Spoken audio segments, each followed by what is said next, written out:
sea similar pero no igual al mendeliano. Voy a explicar ahorita por qué. Estos caracteres no implica de que estos caracteres se trasladen de familia a familia de forma mendeliana en salud, sino que la apariencia de sus alelos sean mutados o sean salvajes, también conocido como wild type o sanos, harán que bajo ciertas circunstancias o enfermedades se presente como si fuese, por ejemplo, un carácter recesivo o un carácter dominante. ¿A qué me refiero? Cuando tenemos una enfermedad autosómica recesiva, por ejemplo, necesitamos que ambas copias o ambas cromátides se encuentren mutadas e inactivas para que se desarrolle la enfermedad. Caso contrario, se produce un fenómeno de compensación, es decir, la única copia sana que queda se encarga de trabajar por las dos copias que existían. Por lo tanto, se compone un portador asintomático o lo que conocerían como un heterocigoto. A diferencia de esto, la autosómica dominante puede tener una cromátide afectada o las dos cromátides afectadas e igual se va a desarrollar la enfermedad.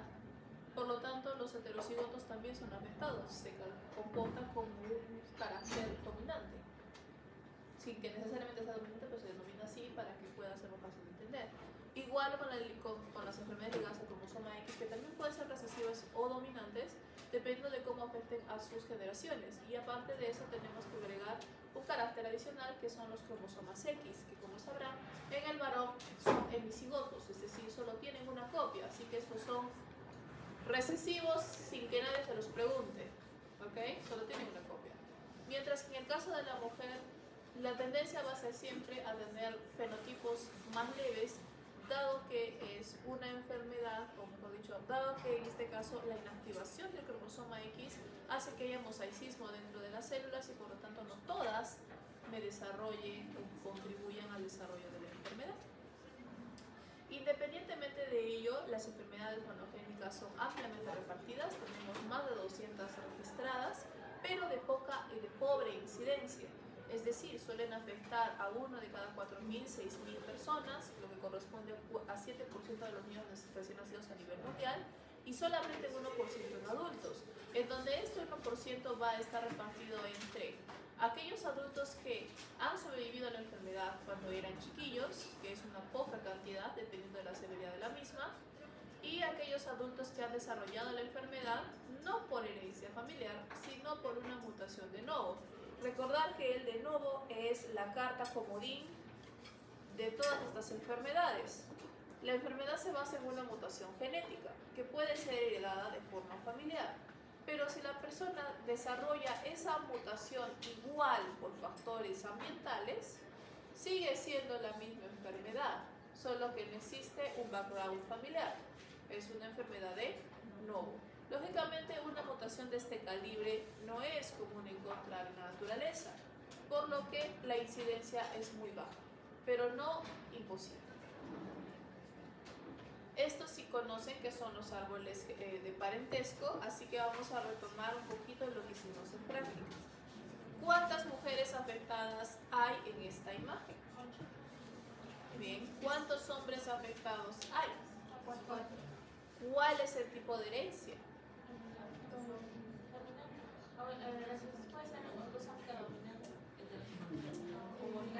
Hay de todo. Ahorita vamos a regresar ahora que veamos las dinámicas de cada uno, ¿ok? Primero empezaremos, antes que eso, veremos las limitaciones de los árboles de parentesco, ya que hasta ahora en práctica los han visto tal y como son y como se usan. Pero la realidad es de que los árboles están perdiendo un poco de popularidad debido a que hay muchas limitaciones con ellos, especialmente en los tiempos modernos o tiempos actuales, en los cuales las familias, primero, ya no son tan numerosas como antes, y segundo, ya no se llevan los mismos registros tan específicos de estas mismas familias, por lo que eso dificulta la importancia o el impacto de los árboles de parentesco más allá del aspecto preventivo. ¿A qué me refiero? Cuando un árbol de parentesco es completamente inútil, la mayoría de los casos cuando es un caso aislado o es un niño adoptado. ¿Por qué en el caso aislado? Porque es una mutación de novo, es el primero en toda la familia a tener la enfermedad. ¿Qué me sirve saber cómo están sus padres? Es el primero. Ahí quedó. ¿Sí? Preventivo, porque si es el primero no quita que ahora sus hijos puedan desarrollar esta enfermedad, ya que él la ha adquirido primero y por lo tanto va a ayudar más que nada a su planificación familiar a futura descendencia. Los otros casos, en el caso de la adopción, es bastante lógico. El niño es adoptado, no tiene conexión genética con su familia actual. Por lo tanto, la información que aporte él a ellos y ellos a él va a ser inexistente en ese aspecto. ¿Por qué no hay un lazo genético que los una? Entonces, cualquier enfermedad que cargue la familia del niño adoptado, el niño adoptado no la tendrá. Cualquier enfermedad que el niño adoptado tenga, la familia no necesariamente la tiene. Entonces, ahí se encuentra una barrera. Y a estas barreras se agregan todas las idiosincrasias, problemas sociales, entre otros asociados a diferentes sociedades. Eso sonó como un trabalenguas. Por ejemplo, todo entra o todo empieza en un árbol de parentesco con la entrevista familiar. Significa que los primeros con los que hablarán serán con los padres. Puede ser el primer puente o el primer obstáculo. Puede que los padres quieran ayudar, pero su familia no es muy grande. Por ejemplo, y eso es más común ahora, una pareja tuvo un hijo, ese hijo tuvo una pareja y tuvo un hijo. ¿De qué tamaño es la familia? 2, 4, 5 personas. Eso no sirve para ningún árbol de parentesco. ¿Ok? Entonces ahí quedó el asunto. No hay más. Ya sea por voluntad que se encuentran en estas circunstancias, no han conocido a sus padres, a sus abuelos, a su niño adoptado, los abuelos murieron muy pronto, así que los propios hijos desconocen la circunstancia de sus padres. Si ahorita yo les pregunto, ¿saben si su abuelo o bisabuela tuvo una enfermedad genética? A duras penas saben cómo se veía algunos de ustedes, de lo que puedan acordarse. Algunos otros, cuando les preguntan ¿cuándo cumple años su abuelita? Y hicieron un gran esfuerzo para acordarse de sus papás. Espera, 12 de abril de 1949. Ya. 1 de 4. 1. Entonces, se complica la trama. A eso también agregamos situaciones más dramáticas, en las que las parejas actuales han tenido que cortar lazos con la familia que tenían por diversas cosas, porque están juntos, problemas económicos, problemas psicológicos, etc. Y por lo tanto no piensan contactar al resto de su familia. Entonces ahí hay otra incomodidad. Y a eso agreguemos casos más chismosos. Por ejemplo, esto no ha ocurrido mucho acá en Perú, pero bastante en Argentina y en Chile. Imagínense por un instante que ustedes no sabían, pero su abuelo es un nazi que vino refugiado de Alemania a Argentina. Sorprendería la frecuencia de casos que han aparecido en Argentina a partir de esto. Significa que esta persona que está tratando de dejar su pasado atrás, para bien o para mal, ¿va a hablar de quién era y qué hacía y qué algo? Por supuesto que no, se lo va a llevar a la tumba. No solamente por el miramos, el escuchamos y juzgamos de los doctores, sino por el escuchamos y juzgamos de la familia. No saben nada, definitivamente no saben nada. Si saben algo, bueno, pues ahora los que sospechamos más somos nosotros, ¿no? Pero aparte de eso, es penoso porque es justo ese punto el más importante en el árbol de parentesco. Está viniendo de una etnia y una población totalmente diferente. ¿Quién quita que por eso tenga la enfermedad? ¿No? Entonces ahí quedamos en cero. Vamos a poner un caso todavía más chismoso y tal vez funable. La trata de infantes en Latinoamérica es muy extendida, en la que se comercia con niños para venderlos. De hecho, un caso en México creo que era la ogresa de no sé dónde, pero sí le decían la ogresa porque se dedicaba, porque era una matrona, una enfermera creo, se dedicaba a bajar motores, ¿sabes lo que es funable? Bajar motores, es decir, abortos clandestinos de mujeres en su zona.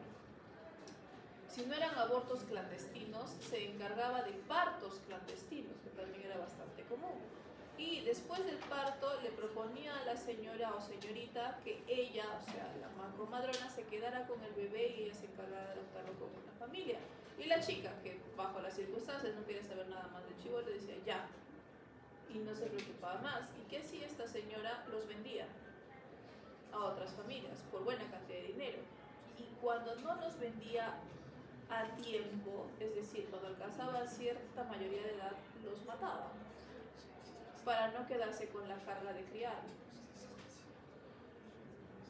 Los niños que han sobrevivido a esa situación están en el limbo, porque los padres jamás van a hablar de dónde sacaron al niño, el niño jamás va a saber si tiene un problema, eso ha quedado completamente en el limbo. Es más, es posible que cuando empiecen ustedes a decir que es un problema genético, los padres aparezcan en el hospital, por miedo a las represalias legales, ¿no? Entonces, ese es que el peor caso que se me puede imaginar bajo estas circunstancias, el peor. Y es un caso real. Entonces, la situación se complica. Por lo tanto, los árboles de parentesco ayudan mucho más cuando es preventivo, cuando dicen, mire señor, usted tiene esta enfermedad, tiene hermanos, tiene hijos, tal vez sea bueno hablar con ellos, tal vez también tengan la misma enfermedad, tal vez sus hijos tengan la enfermedad, tal vez les deba hacer el descargo, ¿sí? O sea, ya es preventivo. ¿Y qué hacemos con los pacientes? Bueno, es más fácil hacer una detección molecular, de la cual hay muchos ahora. La más sencilla es PCR, la más elaborada es secuenciamiento total completo de genoma, o lo que también se conoce como Whole Genome Sequencing, el GWAS, que ya se detectan todas las mutaciones, se encuentra, se halla, se dice señor si tiene o no tiene, y ya no nos preguntamos si fue, ahí recién le preguntamos, ¿fue de familia o es de nuevo? ¿No? Pero antes, encontrarlo primero. Y lógicamente, dependiendo de qué país nos encontremos, si es un país primero o tercermundista, utilizaremos una u otra opción. Entonces, ¿de qué se trata la herencia autosómica recesiva? Esta ya la conocen, es cuando tenemos a un homocigoto para una mutación, es decir, ambas cromátides están afectadas y por lo tanto, al no quedar versiones o alelos sanos de esta proteína, se pierde la función de la misma. Normalmente las enfermedades recesivas están asociadas a pérdida de función proteica, es decir, a que la proteína no esté. Otro tipo de segregaciones genéticas pueden incluir, por ejemplo, a los hemicigotos, que son los varones que, como saben, al tener solo una copia del cromosoma X, si esa copia única está fallada, actúan como un recesivo, porque no le queda más. Y el otro caso son los heterocigotos compuestos, que es cuando tenemos una persona que es heterocigota, es decir, que tiene dos alelos diferentes, pero ambos alelos están mutados igual, con mutaciones diferentes, ambas mutaciones inactivantes, por lo tanto desarrolla la enfermedad como recesivo, porque sigue cumpliendo la ley o la norma de que no tiene la copia sana para poder cumplir la función proteica. O sea, llegamos al mismo punto, ¿sí? Normalmente en estos casos tendremos un fenómeno de compensación, es decir, aquellos heterocigotos que tengan al menos una cromátide sana podrán generar la proteína funcional, por lo tanto se cumplirá la función que esta proteína tiene y no se observará la enfermedad como tal, proceso conocido como compensación.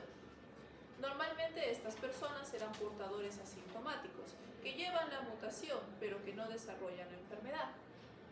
Y la frecuencia de los portadores y las probabilidades de que aparezcan personas afectadas dependerá directamente de la cantidad de los mismos dentro de una sola población, lo que nos lleva a pensar en procesos como endogamia y consanguinidad.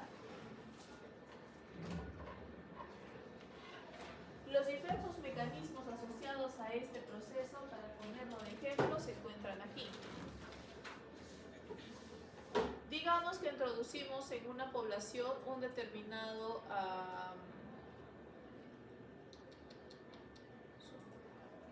determinada característica. Entonces tenemos la primera generación y segunda generación. La primera, una persona sana con una persona afectada tienen descendencia.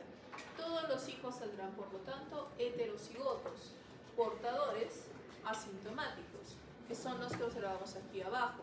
Si bien en esta segunda generación no se ha observado la enfermedad, ya estamos introduciendo la mutación dentro de la población. Si, a pesar de introducir la mutación en la población, este heterocigoto portador se junta con una persona sana, una persona que no tiene la mutación, tendremos el fenómeno 50-50, en donde tendremos ahora solo 50% de portadores y 50% de personas sanas. Estamos tratando de reducir la integración de la mutación en la población. Aún no hay enfermedad visible, pero todavía se mantiene o se incrementa la población de personas sanas. Eso hace que ciertas características recesivas se mantengan muy raras, o enfermedades recesivas sean muy raras en la población. Como hay bastante variabilidad genética, normalmente nosotros solos, mientras más grande sea la población, más fácil es de limpiar esta mutación dentro de la población.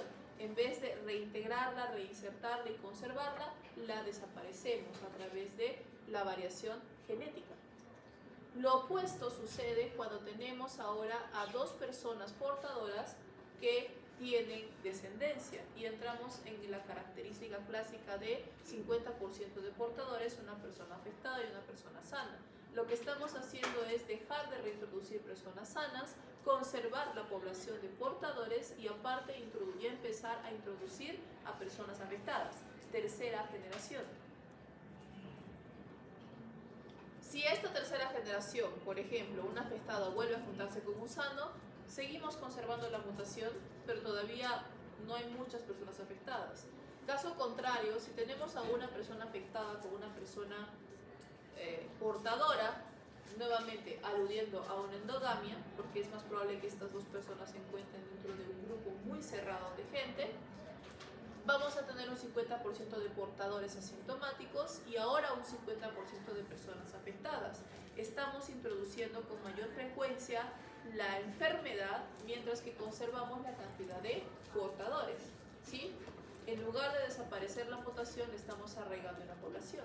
El siguiente paso es conservar esto o eventualmente llegar al peor de los casos, es el que dos personas afectadas tengan descendencia, en donde se perdió completamente la característica sana y toda la descendencia será afectada. Y esta ya es la cuarta, quinta generación.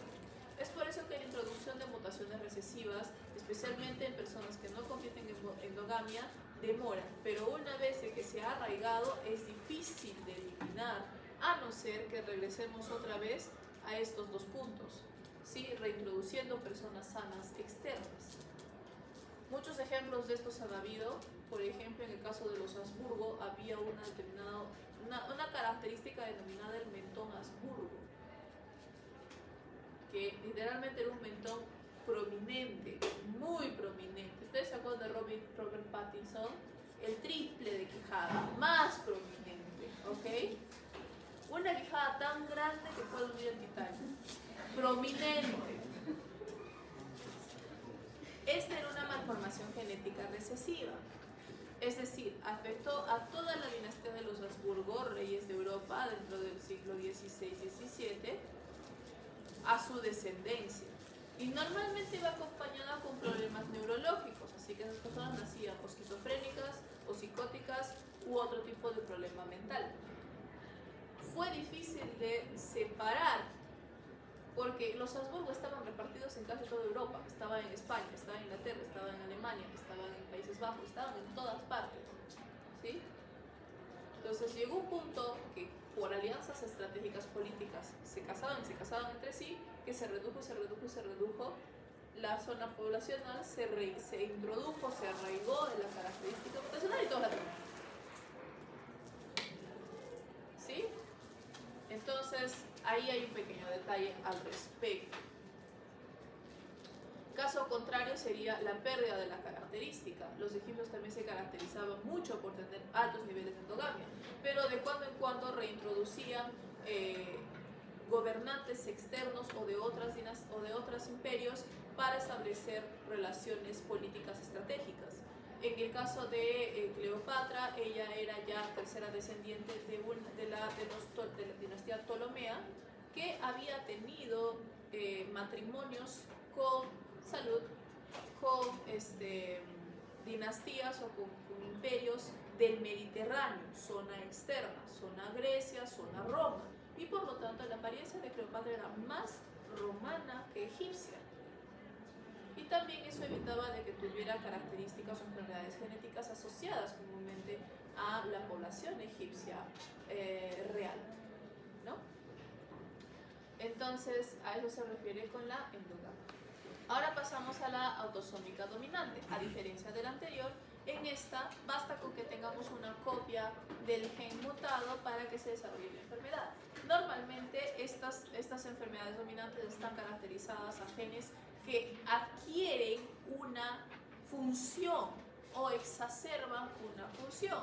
Entonces vamos a encontrar diferentes problemas como poliquistosis renal, vamos a encontrar otros problemas asociados a cáncer, por ejemplo, o también la enfermedad de Huntington, ¿sí? Que son enfermedades en las cuales las proteínas adquieren una característica tóxica, es decir, se producen igual, pero adquieren una característica tóxica. Por lo tanto, si es tóxica, basta con que esté presente en una determinada dosis para que empiece a desarrollar problemas. Otra característica de las dominantes es de que si esta dosis tóxica incrementa por demás de lo que pueda tolerar el cuerpo, por lo tanto el feto se vuelve inviable. Dicho de otra manera, algunas enfermedades dominantes son dominantes puras, es decir, independientemente de si las cromátides, las dos están afectadas o solo una está afectada, desarrollan la misma enfermedad, mientras que en una dominante incompleta, los heterocigotos, es decir, que tienen una sola cromatida afectada, desarrollan una enfermedad manejable y visible, mientras que los homocigotos dominantes, es decir, que tienen ambas copias afectadas, suelen ser inviables y mueren dentro de los primeros años de vida. Eso sucede, por ejemplo, con el caso de la condroplasia, específicamente la condroplasia asociada al factor de crecimiento fibroelástico FGFR3. Entonces, la condroplasia, dicha en cristiano, es el enanismo. Este enanismo particular lleva a que tengan una mutación en un factor de crecimiento importante. Si este factor de crecimiento importante ha cambiado, es lo que genera las características clásicas de una condroplasia como tal. Pero son heterocigotos. Significa de que los homocigotos o dos cambios en el gen del factor de crecimiento lleva a una inviabilidad, es decir, el feto no llega a formarse correctamente y fallece. Por lo tanto, solo suelen verse aquellos hijos heterocigotos. Y eso también lleva a que la enfermedad tenga una característica generacional muy interesante. De cuando en cuando aparece dentro de una familia con acondroplasia una persona totalmente sana, ¿sí? Alta y de buena proporción, porque es un heterocigoto recesivo, un homocigoto recesivo, es decir, no tiene la característica de gen mutado, ya que combinar heterocigoto con heterocigoto nos da un 25% de homocigoto recesivo. Luego tenemos la herencia ligada al cromosoma X. Quiero ver cuánto tengo. ¿Quieren un break? ¿No? Bien, terminamos esto que es cromosoma X, son dos casitos más, y luego tenemos un caso práctico. Ese caso práctico que sirva como su break, ¿ok? Entonces, la herencia ligada al cromosoma X, como hemos dicho, va a estar asociado, aparte de las características recesivas y dominantes, a las particularidades del cromosoma X como tal, dentro del hecho de que sea hemicigótica para los varones, no se lo copia, o la inactivación del cromosoma X en las mujeres. Entonces, en el caso de las mujeres, como este es un proceso aleatorio, lo que vamos a tener es de que la enfermedad se va a desarrollar en modo de mosaico, teniendo características diferentes, mucho más leves y en algunos casos casi imperceptibles dentro de las mujeres, dependiendo de qué tipo de enfermedad estamos hablando, dominante o recesiva. Entonces, en el caso de la herencia recesiva ligada al cromosoma X, tenemos una característica muy clara, que es que la enfermedad o la aparición de la misma salta siempre a una generación y que los hijos siempre son totalmente sanos. ¿Qué significa? Dentro de la primera generación vamos a tener a un padre que va a estar afectado y una madre completamente sana. Como el padre otorga el cromosoma Y al hijo varón, no va a compartir su cromosoma Y mutado. De eso se encarga la mamá y es sano. Por lo tanto, los hijos van a salir completamente sanos. Todos. ¿sí? Mientras que en el caso de la niña va a ser una portadora obligada, porque siempre va a haber un cromosoma X de mamá que va a ser sano y un cromosoma Y de papá que está afectado. En este caso, la inactivación del cromosoma X va a permitir de que se presente casi un fenotipo imperceptible, por eso que es recesivo, ¿no? Vamos a la siguiente generación, en que esta niña portadora va a juntarse con un varón sano. Ahora vamos a tener el efecto opuesto. El varón sano podrá dar su cromosoma Y sano a ambos tipos de hijos. Y ahora quien determina la sanidad de las hijas va a ser el papá y la mamá en este caso, porque el papá va a otorgar su cromosoma X sano a ambas hijas y la mamá va a otorgar cromosoma X indistinto a sus hijos. Algunos serán sanos completamente, mientras que otros serán afectados. La hija afectada nuevamente será portadora y el hijo será afectado. Es decir, regresaremos al punto de inicio, será un niño afectado. Este caso se encuentra, por ejemplo, en la hemofilia A, un caso sonado históricamente porque afectó a los zares de Rusia, en donde Alejandra y Nicolás eran primos segundos, ambos descendientes de la reina Victoria de Inglaterra. En este caso, la reina Victoria ya tenía la mutación para la hemofilia A y la pasó a toda su descendencia femenina. Y como en este caso tenía descendencia femenina, se juntó con el zar Nicolás y también salieron las hijas portadoras femeninas y su hijo, el quinto Alexei, con hemofilia A. La hemofilia A es una enfermedad asociada a la falta de función en el factor 8 de coagulación, lo que hace que el tampón plaquetario esté incompleto. No se genera fibrina y por lo tanto la persona es más propensa a heridas y también a que sus heridas no cierran rápidamente, por lo tanto pierde mayor cantidad de sangre. En el caso de Alexei era terriblemente fatal, debido a que en la época en la que él existía no había un tratamiento fijo para la hemofilia A. Hoy en día, con inyectar un poco de factor 8 a la persona, se acabó, ¿no? Es así como la insulina la diabetes tipo 1, que tiene que estar con bomba de insulina. Igual, los con hemofilia A tienen que estar con una bomba de factor 8, ya, o con una inyección periódica de factor 8 y ya se tratamiento. Pero en esa época no existía ese tratamiento y por lo tanto podía ser letal. Me están grabando, no puedo hacer esto, está bien. En la mañana me dio un ataque de histeria, se llama risa, porque me imaginé un chiquito corriendo por acá y que se tropezaba y se caía de cara. Y no pude dejar de reírme. ¿Qué mejor señal para decirme que no puedo tener hijos? Porque si mi hijo se cae, primero me río y luego lo levanto. Un niño que se cae de cara, a lo mucho llorará, le saldrá un rasponcito, ni quiere decir de moretón, se da un rasponcito y ya se acabó el caso. Ahora, si su cabeza rebota contra el piso y eso no da ninguna risa porque lo he visto pasar, y sangre y todo, ya eso es un TEC, no entremos en ese detalle. Imaginemos así, una caída rochosa, toda trastabillada, con las manos adelante, ya. Si Alexei se hiciera eso,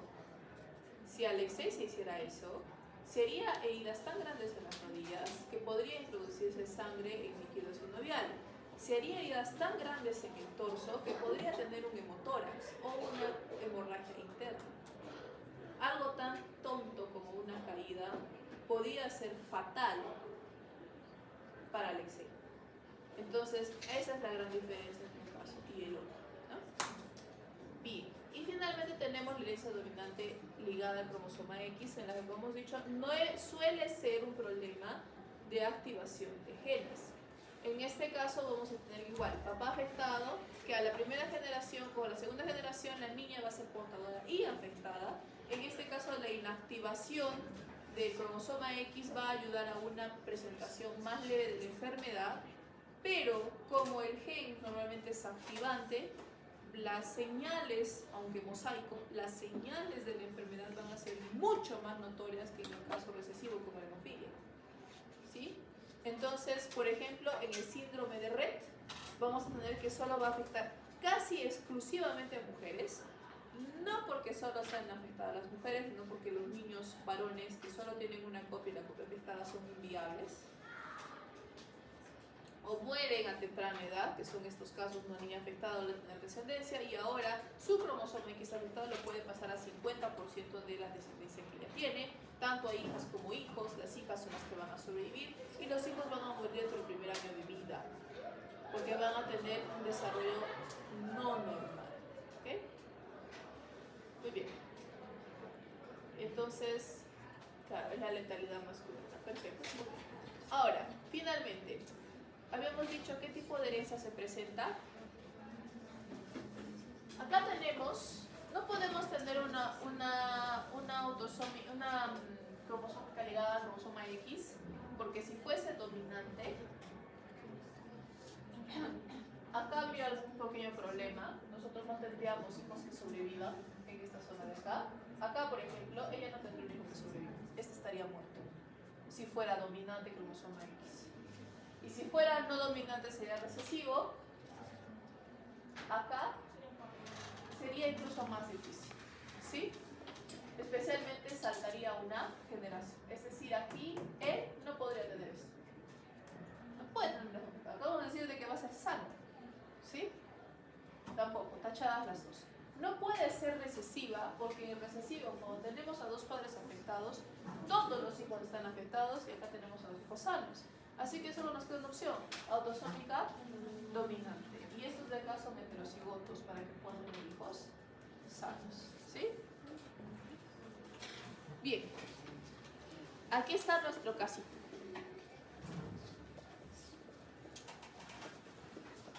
Pueden ayudarse del internet y de lo que quieran. ¿Cuáles son las preguntas de mi casito? ¿Qué tipo de herencia tiene? ¿Cuál es el gen afectado y cómo? ¿Y cómo se llama la enfermedad?